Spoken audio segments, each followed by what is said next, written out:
नमस्कार, आप देख रहे हैं ग्रैंड न्यूज नेटवर्क और मैं हूं आप सभी के साथ आयुषी। अब मेरे साथ देखिए न्यायधानी सहित प्रदेश भर से जुड़ी हुई तमाम खबरों का सिलसिला शुरू करें उससे पहले एक नजर सुर्खियों पर।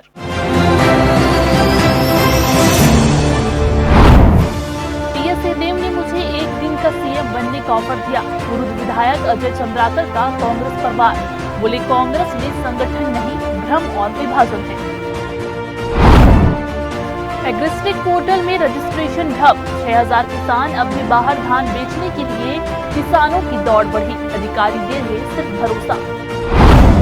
रक्षा मंत्रालय लौटाएगा 290 एकड़ जमीन, तोखन साहू की पहल से खुला रास्ता, बिलासपुर को मिलेगी नई उड़ान, साथ में इंडस्ट्रियल पार्क की भी तैयारी।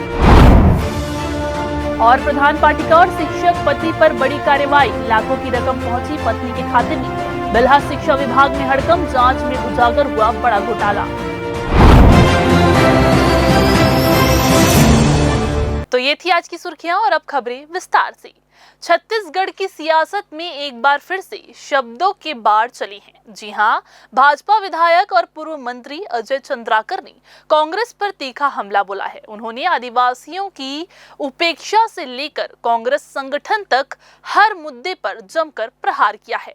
कुरुद विधायक अजय चंद्राकर ने ये कहा कि कांग्रेस में आदिवासियों का अपमान लगातार हो रहा है। उन्होंने भूपेश बघेल पर तंज कसते हुए ये कहा कि भूपेश बघेल कहते थे कि सभी आदिवासी अरविंद नेताम जैसे होने चाहिए, लेकिन हकीकत में मोहन मरकाम को 23 दिन का मंत्री बनाकर हटा दिया गया। चंद्राकर ने आगे कहा कि दीपक बैज को कांग्रेस नेता काम ही नहीं करने दे रहे हैं, वो प्रवक्ता बनकर रह गए हैं। कभी चरणदास महंत को मनाना पड़ता है, कभी बाबा को, कभी बघेल को। उन्होंने तंज कसा, बैज का आधा समय लोगों को मनाने में निकल जाता है। कांग्रेस के संगठन सृजन अभियान पर भी उन्होंने सवाल उठाए। पहले संगठन नहीं था क्या जो अब बनाने की नौबत आ गई? चंद्राकर ने कहा कि जांजगीर में एनएसयूआई अध्यक्ष डकैती की योजना बनाते हुए पकड़ा गया और ऐसे लोग कांग्रेस के ताश के नगीने बने हुए हैं। टीएस सिंहदेव की मुख्यमंत्री बनने की इच्छा पर चंद्राकर बोले, अगर इतनी हसरत है तो एक दिन के लिए विष्णुदेव साय की कुर्सी पर बैठा देंगे उन्हें। उन्होंने ये कहा कि सिंहदेव को हसरत लेकर ऊपर नहीं जाना चाहिए। अगर राजशाही का थोड़ा हिस्सा बेच देते तो शायद मुख्यमंत्री बन जाते। अजय चंद्राकर के इन बयानों ने फिर से सियासी माहौल को गर्म कर दिया है। अब देखना ये होगा कि कांग्रेस इस तीखे वार का जवाब किस अंदाज में देती है। अब जैसे कलेक्टर एक दिन का बनना है, एक दिन का आर्मी में टोपी पहनना है, ये चलता है। आप देखे होंगे फोटो। अब आ जाए हम उसको एक दिन विष्णुदेव जाए साय जी के कुर्सी से बैठा के सम्मान करके उठा के बाहर ले जाएंगे। और क्या यही है? कांग्रेस में तो उसको कुछ मिलना नहीं। देखे हो ना, किसी बच्चे ने इच्छा दी एक दिन का कलेक्टर, 1 घंटे के लिए मिलिट्री के मेजर, लेफ्टिनेंट जनरल, ऐसा बनाते हैं। तो हम लोग वैसे उसका सम्मान कर देंगे। उसी तरह से हसरत है, हसरत लेके ऊपर नहीं जाना चाहिए। आदमी को यही पूरा करना चाहिए। अब देखे तो हैं साहब, उसको गांधी परिवार ने धोखा दिया। खुद ही बोलते थे, आप the record on the record भी बोल देते थे कि 50-50 समझौता है वही करके। अब ये इसको भी अपनी राजशाही का कुछ हिस्सा बेच के कुछ देते तो शायद बन जाते हैं। वो गद्दी में बैठ के पूरा पहुंचाए, एटीएम बन गए तो 5 साल पूरा कर लिए।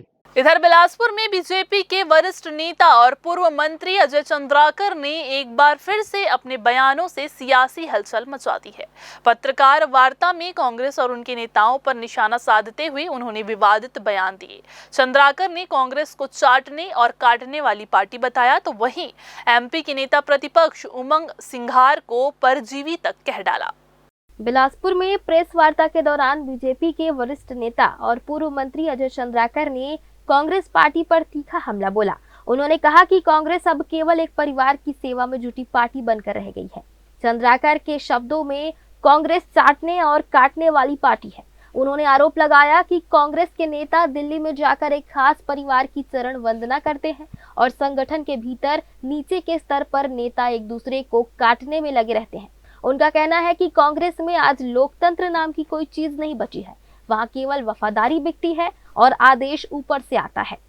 दिल्ली में जाके चाटते हैं एक परिवार में और नीचे सब एक दूसरे को काटते हैं।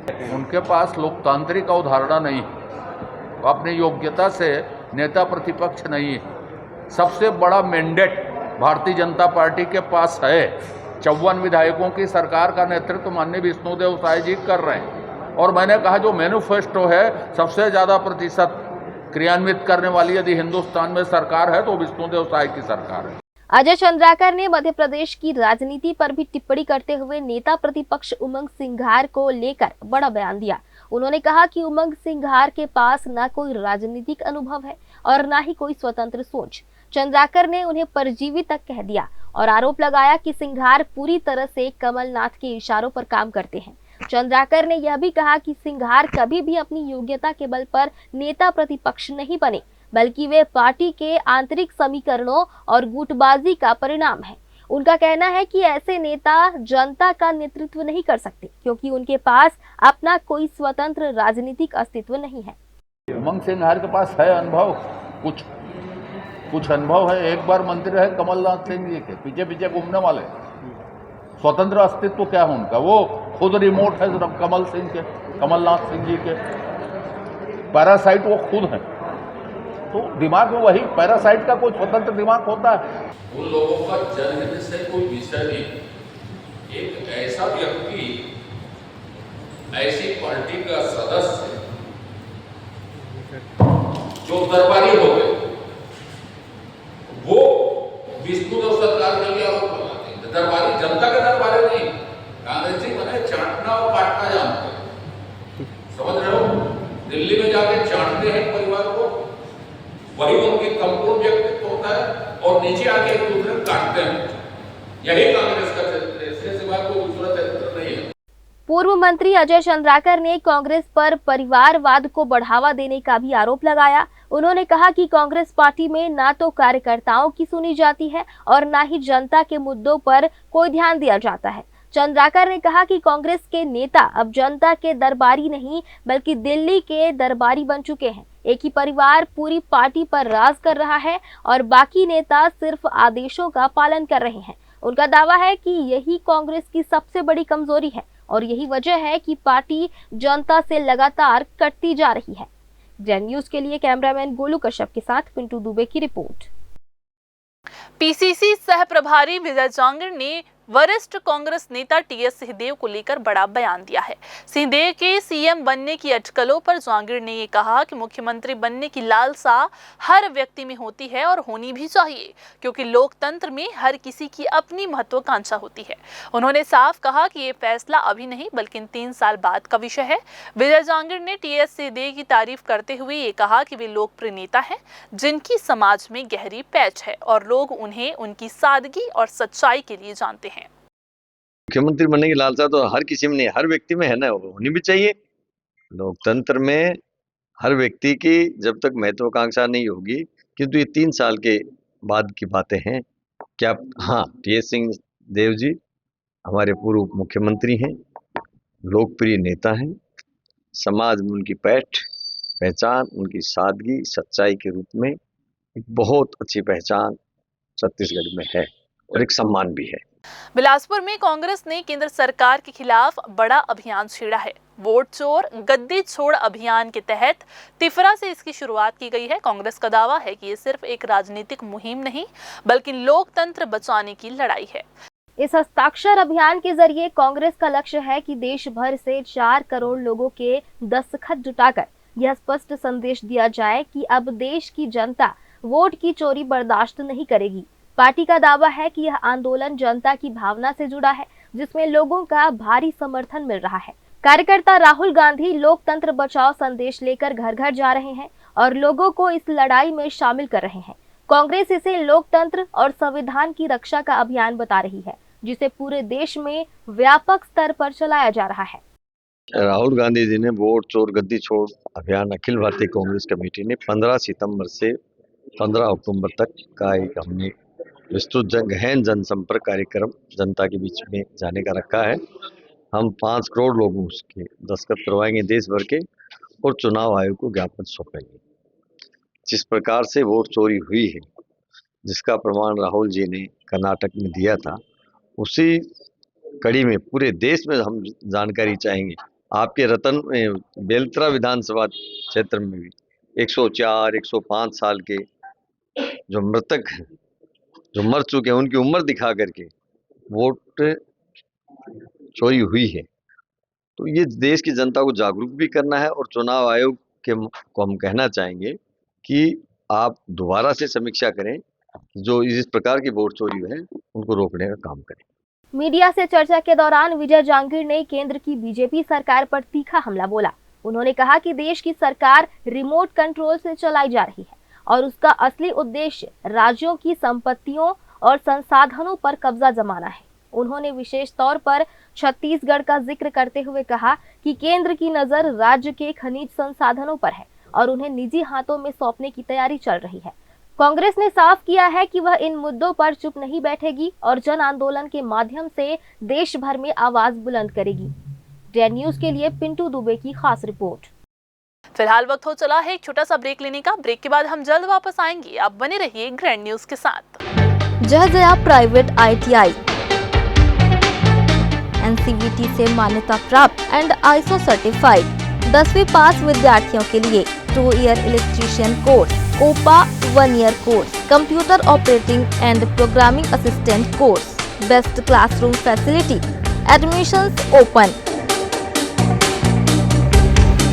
जय Jaya private ITI, riverview colony, Koni, Bilaspur, Chhattisgarh. Break के बाद आप सभी का स्वागत है। धान खरीदी से लेकर बिजली बिल तक किसानों की परेशानियां थमने का नाम ही नहीं ले रही है।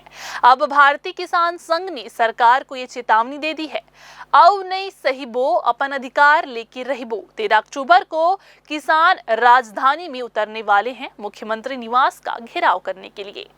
भारतीय किसान संघ अपनी 9 सूत्री मांगों को लेकर आंदोलन की तैयारी में है।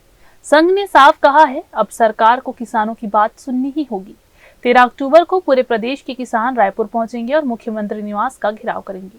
किसानों की प्रमुख मांग है कि घरेलू बिजली पर फिर से हाफ बिजली बिल योजना लागू की जाए और कृषि पंपों को 24 घंटे बिजली की सप्लाई दी जाए। साथ ही उन्होंने कहा कि पिछली सरकार की चौथी किस्त जो बकाया है उसे दिवाली से पहले भुगतान किया जाए।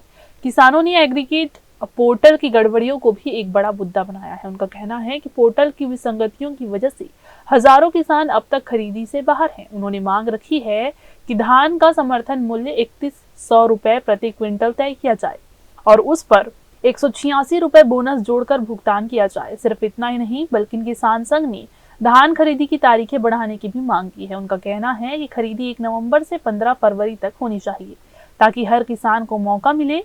साथ ही दलहन और तिलहन की खेती पर 20,000 रुपए अनुदान और रबी फसलों मक्का, सूरजमुखी व तिलहन की खरीदी की भी मांग की गई है। औ नहीं सहिबो, अपन अधिकार लेके रिबो, ये उद्देश्य लेकर मतलब किसानों की 8-9 समस्याएं हैं जो किसान बहुत दिनों से पीड़ित हैं। तो उसके लिए हम लोग 13 अक्टूबर को रायपुर में बूढ़ा तालाब के पास मुख्यमंत्री निवास का घेराव का कार्यक्रम रखे हुए हैं। भारत में लगभग 80% किसान जो हैं किसान वर्ग ही हैं और अभी आपका देख रहे हैं कि बिजली बिल हाफ योजना हम लोगों का ये है कि बिजली का बिल बढ़ा दिया गया है और इसमें सबसे ज़्यादा किसान लोग ही पीड़ित हैं। तो हम लोगों का ये है कि बिजली बिल हाफ योजना को सरकार पुनः लागू करे। किसानों को अभी तो एग्री स्टेक की सबसे बड़ी समस्या है जिसमें बहुत जगह से नहीं हो पाई है, ग्रामीण क्षेत्र में भी नहीं हुई, शहर एरिया में तो हो ही नहीं रही है। समर्थन मूल्य में पिछले 2 सालों से पहले 117 रुपये की बढ़ोतरी हुई थी पिछले साल, इस साल 69 रुपये की बढ़ोतरी हुई है जिसको मौजूदा सरकार जो है हमको नहीं दे रही है। तो आने वाली अभी धान खरीदी के टाइम पे 3100 रुपया में उसको 3286 रुपया हो रहा है। टोटल 186 रुपया बढ़ा हुआ है तो 3286 रुपया हो रहा है। तो हमारा वो भी एक डिमांड है कि 3286 रुपया जोड़कर हमको दिया जाए। दलहन तिलहन में 20,000 रुपया जो सब्सिडी सरकार के द्वारा दिया जाता है, उस पहले दिया जाता था, उसको फिर से लागू दिया जाए। उसके अलावा मतलब दलहन तिलहन की फसल को MSP पे मतलब गर्मी जिस टाइम भी वो आते हैं उसको सरकारी रेट पे मतलब लिया जाए। प्रत्येक माह को हम लोग किसानों की समस्या के संदर्भ में कलेक्टर महोदय को अवगत कराते हैं। उन्हीं सब बिंदुओं को लेकर के हमारे प्रदेश कार्यकारिणी के द्वारा मुख्यमंत्री जी से संपर्क किया गया, परंतु उनके द्वारा संतोषप्रद उत्तर नहीं देने पर या शासन के द्वारा कोई रिस्पांस नहीं मिलने के कारण हमारे प्रदेश के द्वारा ये तय किया गया है कि 13 अक्टूबर को हम लोग प्रदेश भर के किसान मिलकर के मुख्यमंत्री जी का घेराव करेंगे। भारतीय किसान संघ का कहना है कि अगर मांगे नहीं मानी गई तो आंदोलन को और तेज किया जाएगा। 13 अक्टूबर को रायपुर की सड़कों पर फिर गूंजेगा वही नारा, अब नहीं सही वो अपन अधिकार लेके रही वो। अब देखना ये होगा कि सरकार किसानों की आवाज सुनेगी या फिर एक बार धरना प्रदर्शन की आग में झुलसेगी राजधानी रायपुर। ग्रैंड न्यूज के लिए राकेश मिश्रा के साथ भारतेंदु कौशिक की रिपोर्ट। धान खरीदी का सीजन जैसे जैसे नजदीक आ रहा है वैसे वैसे किसानों की टेंशन बढ़ती ही जा रही है। वजह है एग्रीस्टेक पोर्टल की तकनीकी खामियां। शासन ने इस बार साफ कहा है कि सिर्फ वही किसान मंडी में धान बेच पाएंगे जिनका नाम इस पोर्टल पर दर्ज होगा, लेकिन हजारों किसान अब तक पंजीकरण नहीं करा पाए हैं और यही बन गया है किसानों की नींद उड़ाने वाला सबसे बड़ा सरदर्द।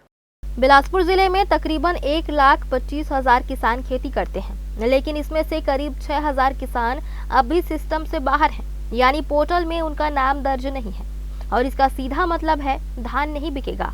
किसानों ने बताया कि पंजीयन कराने वे कई बार चॉइस सेंटर गए, लेकिन हर बार वही पुरानी कहानी, सर्वर डाउन, कभी ओटीपी के लिए 12 घंटे इंतजार तो कभी 2-2 दिन तक कोई अपडेट नहीं। वहीं कुछ किसानों ने बताया कि जिनकी 2 जगह जमीनें हैं, एक जगह का पंजीयन हो रहा है, दूसरी का नहीं हो रहा।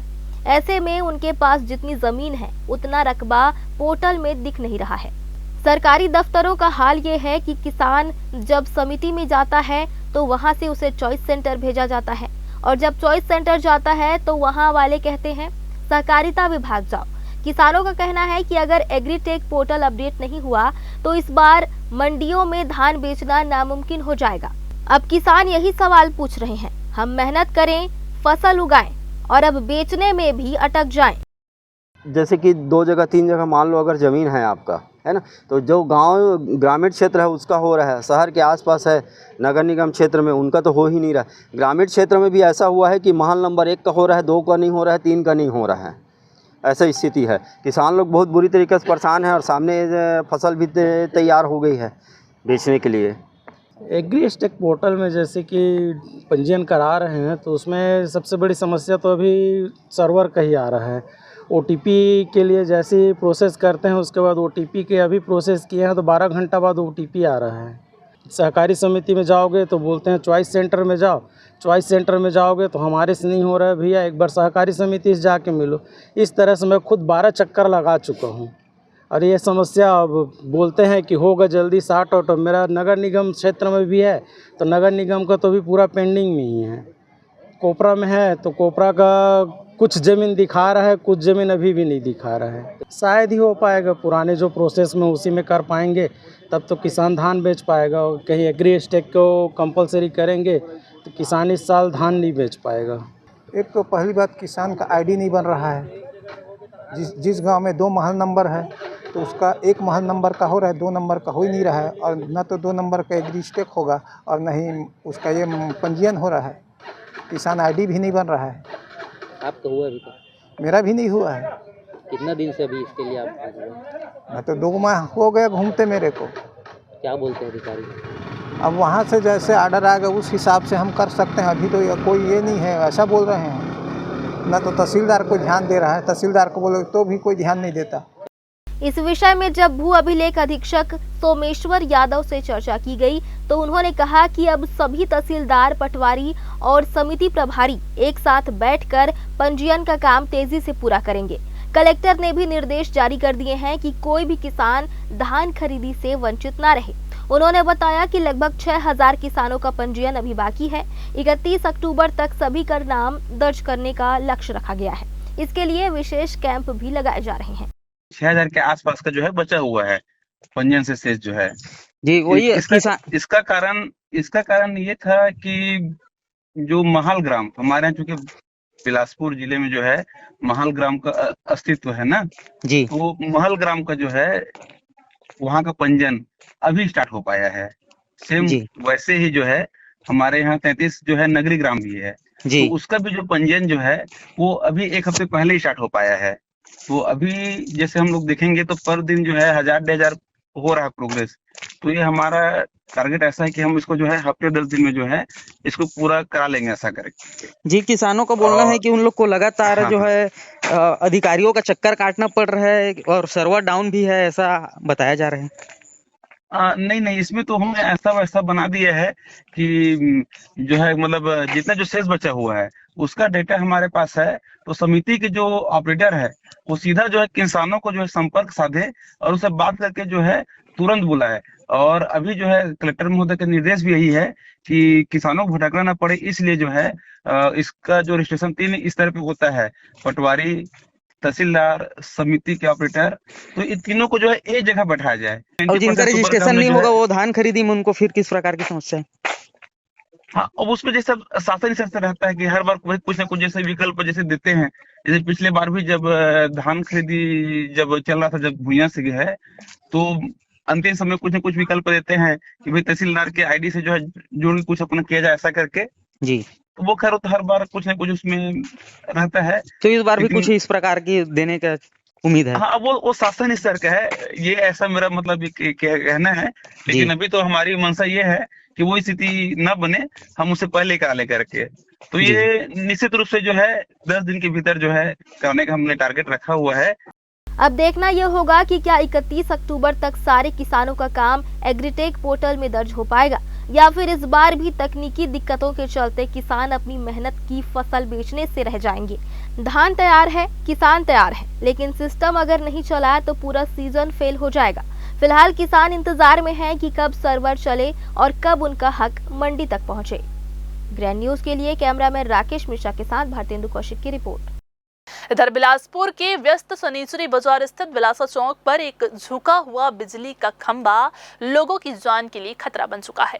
ये खंभा इतना झुक चुका है कि कभी भी गिर सकता है, जिससे किसी बड़ी दुर्घटना की आशंका बनी हुई है।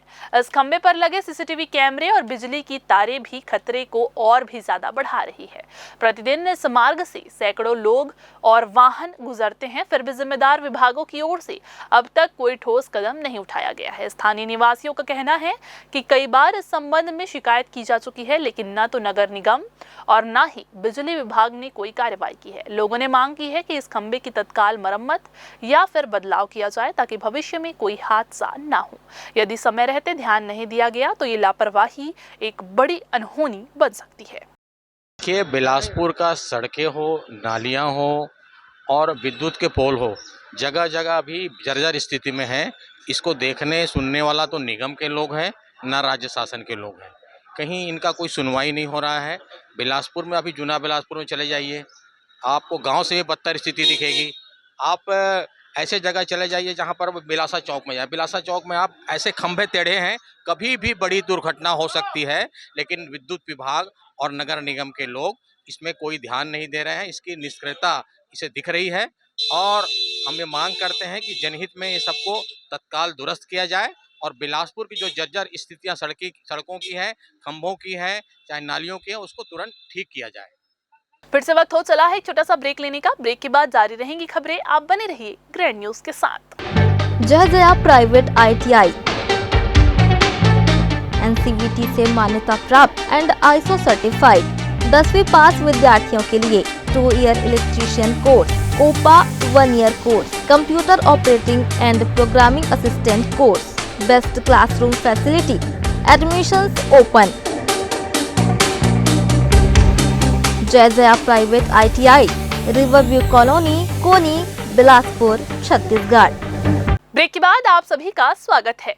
लंबे समय से चर्चा में रहे बिलासपुर एयरपोर्ट विस्तार को लेकर अब बड़ी राहत की खबर सामने आई है। आप सभी को बता दें, बिलासपुर एयरपोर्ट के विस्तार के लिए रक्षा मंत्रालय ने 290 एकड़ जमीन छत्तीसगढ़ शासन को लौटाने की सहमति दे दी है। इस फैसले से न केवल एयरपोर्ट के विकास का रास्ता साफ हुआ है, बल्कि जल्द ही यहां बड़ी फ्लाइट्स और नाइट लैंडिंग की सुविधा भी उपलब्ध हो सकेगी।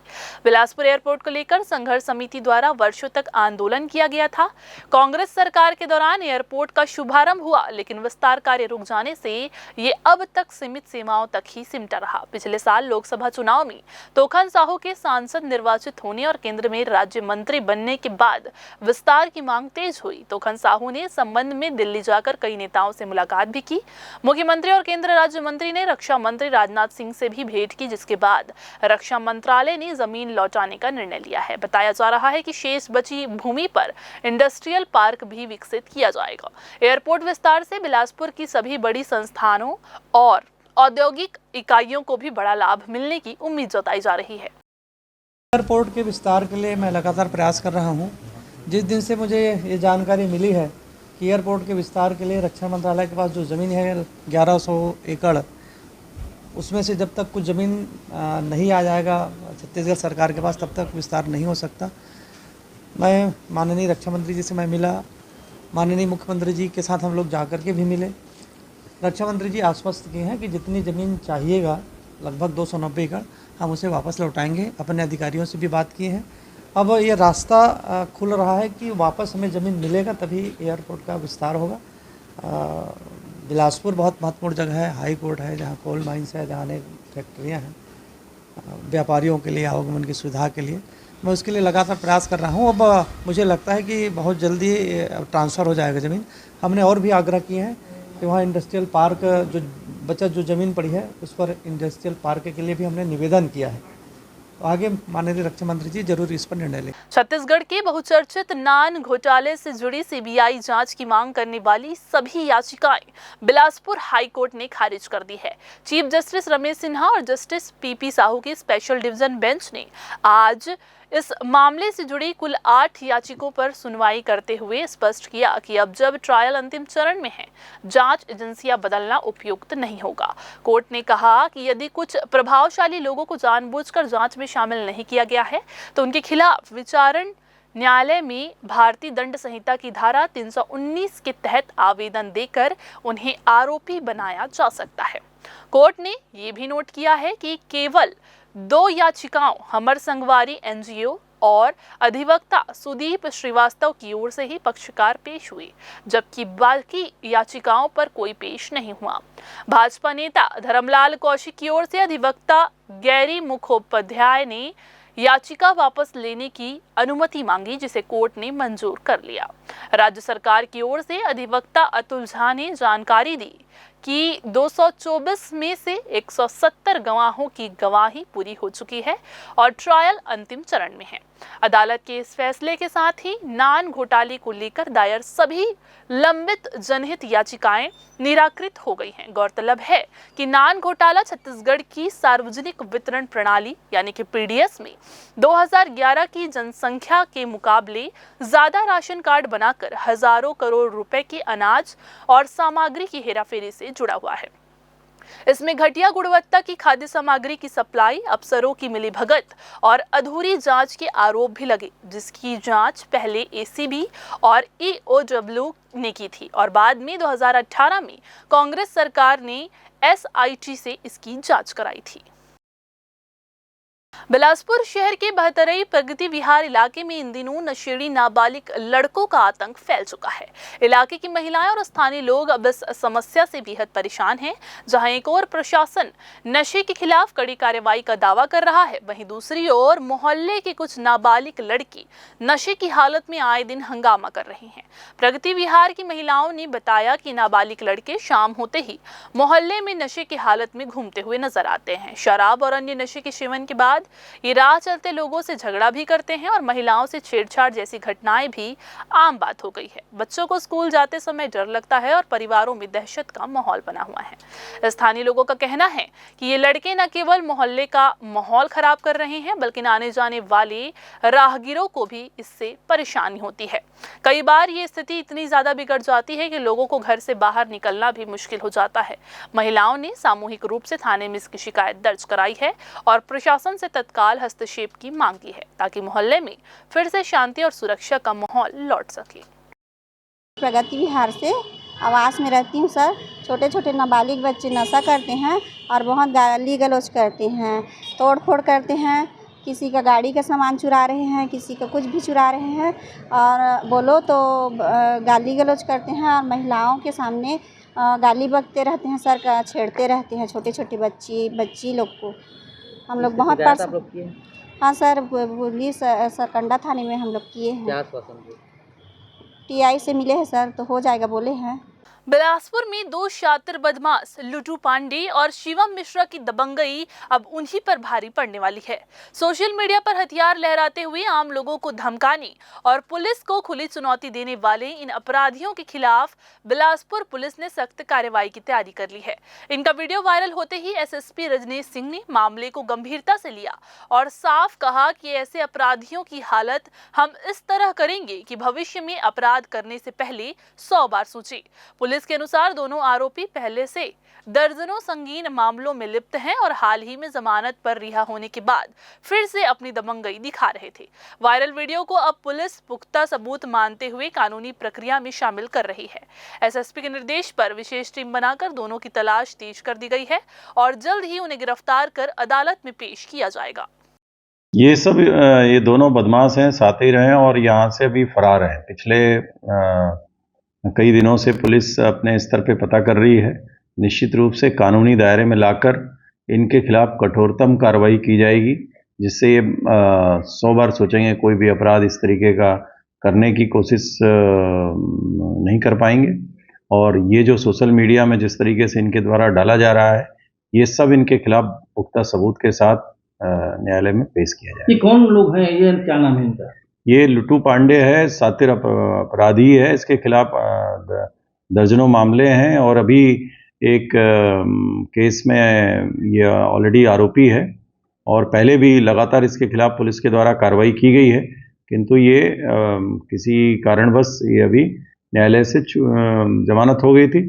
फिर से इसके खिलाफ एक मामला दर्ज हुआ है जिसमें मारपीट से भी रिलेटेड था और भी कई गंभीर धाराओं में इसके खिलाफ मामले हैं। एक शिवम मिश्रा इसके साथ जो दिखाई दे रहा है, इसके खिलाफ भी मामले हैं। इन दोनों के खिलाफ कार्रवाई की जाएगी। फिर से वक्त हो चला है एक छोटा सा ब्रेक लेने का। ब्रेक के बाद जारी रहेंगी खबरें, आप बने रहिए ग्रैंड न्यूज के साथ। जय जया प्राइवेट ITI NCVT से मान्यता प्राप्त एंड ISO सर्टिफाइड 10वीं पास विद्यार्थियों के लिए 2 year electrician course, OPA 1 year course, computer operating and programming assistant course, best classroom facility, admissions open. Jai Jaya private ITI, riverview colony, Koni, Bilaspur, Chhattisgarh. Break के बाद आप सभी का एक बार फिर से स्वागत है। बिल्हा ब्लॉक में हुए फर्जी मेडिकल बिल घोटाले में एक और बड़ी कार्रवाई की गई है। इस पूरे मामले में शिक्षक नेता साधेलाल पटेल और उनकी पत्नी राजकुमारी पटेल, जो कि शासकीय प्राथमिक शाला देहानपारा की प्रधान पाठिका है, दोनों पर गंभीर आरोप साबित हुए हैं। जानकारी के मुताबिक साधेलाल पटेल ने अपने एक साथी शिक्षक के मेडिकल बिल में फर्जी सील और हस्ताक्षर लगाकर अपनी मृतक साले, पत्नी और रिश्तेदारों के नाम से लाखों रुपए का आहरण कर लिया था। जांच में ये भी पाया गया कि फर्जीवाड़े की बड़ी रकम उनकी पत्नी राजकुमारी पटेल के खाते में जमा हुई थी। जांच रिपोर्ट में सिविल सर्जन और मुख्य अस्पताल अधीक्षक ने ये बताया कि 33,123 और 40,947 की राशि पहले ही संबंधित कर्मचारियों को दी जा चुकी थी, लेकिन बाद में इन्हीं देयकों को कूट रचित दस्तावेज बनाकर दोबारा निकाल लिया गया, जिसमें 4,33,123 और 2,40,947 की राशि क्रमशः शाधेलाल पटेल के रिश्तेदार और उनकी पत्नी राजकुमारी पटेल के खाते में भेजी गई। जब इस मामले की जांच हुई तो राजकुमारी पटेल की भूमिका पूरी तरह से स्पष्ट हो गई। उनसे स्पष्टीकरण मांगा गया, लेकिन उनका जवाब असंतोषजनक पाया गया। इसके बाद संयुक्त संचालक RP आदित्य ने उन्हें तत्काल प्रभाव से निलंबित कर दिया। उधर साधेलाल पटेल को पहले ही 7 अक्टूबर को निलंबित किया जा चुका है। वहीं संबंधित BO के खिलाफ FIR दर्ज कराने का आदेश दिया गया है, लेकिन आवश्यक दस्तावेज न मिलने से अब तक कार्रवाई नहीं हो पाई है। ये मामला अब शिक्षा विभाग में बड़े स्तर पर हड़कंप मचा रहा है और अन्य संलिप्त कर्मचारियों पर भी कार्रवाई की तैयारियां चल रही है। बिलासपुर के पावर हाउस तोरवा क्षेत्र में आज एक भीषण सड़क हादसा हुआ, जिसमें रेत से भरी एक हाईवा ने एक कार सहित कई अन्य वाहनों को जबरदस्त टक्कर मार दी। हादसे के बाद हाईवा अनियंत्रित होकर सीधे जाकर एक बिजली के खंभे से जा टकराया। घटना के समय सड़क पर काफी हलचल थी, लेकिन किसी के हताहत होने की कोई सूचना नहीं है। हाईवा चालक को मामूली चोटें आई है। एक बड़ी दुर्घटना होने से टल गई, लेकिन घटना ने क्षेत्र में दहशत का माहौल बना दिया है। मौके पर पहुंची तोरवा पुलिस ने हाईवा चालक को हिरासत में लेकर पूछताछ शुरू कर दी है। बिलासपुर में शनिवार की सुबह से ही मौसम में बदलाव के संकेत मिल रहे थे और दोपहर होते होते आसमान काले बादलों से ढक गया। देखते ही देखते गरज और चमक के साथ झमाझम बारिश भी शुरू हो गई, जिससे पूरे शहर का मौसम अचानक से बदल गया। तेज बारिश से जहां लोगों को उमस भरी गर्मी से राहत मिली, वहीं तापमान में भी गिरावट दर्ज की गई। सड़कों पर पानी बहने लगा और लोग छाते व रेनकोट लेकर बाहर निकले। बारिश के कारण कुछ इलाकों में ट्रैफिक भी प्रभावित हुआ, लेकिन लंबे समय बाद इस तरह की तेज बारिश ने लोगों को सुकून पहुंचाया और मौसम को खुशनुमा बना दिया। तो ये थी आज की बुलेटिन की तमाम खबरें। अगली बुलेटिन में फिर होगी आपसे मुलाकात। तब तक के लिए पूरी टीम के साथ मुझे दीजिए इजाजत। नमस्कार।